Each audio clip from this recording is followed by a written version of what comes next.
I want to thank our witnesses for being here and for your testimony. Mr. Fogel, I want to follow up on something you said.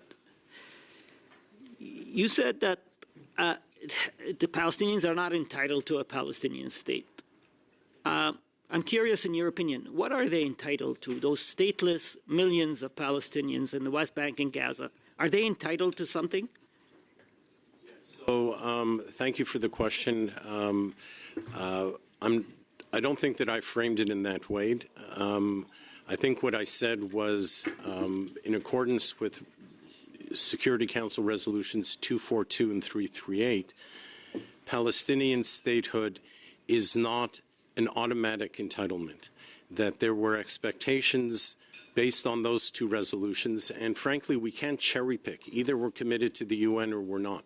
If we're committed to the UN, then we have to follow the formula that the UN put forward in order to achieve that end of Palestinian statehood. I think 242 and 338 recognized that Palestinians had an opportunity in 1947 to absolute entitlement of statehood by accepting the partition plan. By virtue of having rejected it and gone to war against the nascent Jewish state, they compromised their ability to acquire that right of statehood, and that they had to, frankly, earn it. Sorry, Mr. Fogel, I only have 3 minutes and half of it is already gone, so I just want to follow up because I'm still curious about your opinion. I mean, we can argue about what the UN says about the entitlement of a Palestinian state or not. I want to know your opinion, because in my opinion, the state of Palestine is not ours to give or take back. It's not ours to reward or hold back. The Palestinians are entitled to a Palestinian state. That doesn't prejudge the outcome of negotiations, borders, right of return, etc. But do Palestinians, are they entitled to their own state? They are currently stateless. I support Palestinian statehood as an outcome of direct negotiations, unequivocally.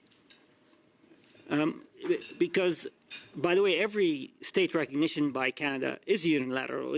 People keep throwing the word unilateral around. It's always unilateral because it's an admission. It does not, again, preclude or prejudge the outcome of negotiation. Therefore, there's wisdom in affirming Palestinians' right to having a statehood, particularly today when we appear to be moving away from the two-state solution.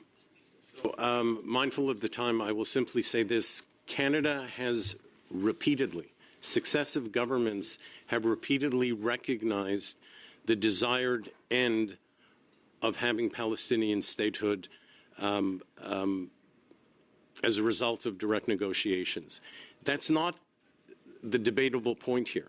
What the committee, I think, is looking at are what are the conditions, what are the criteria that are helpful in order to expedite that end goal.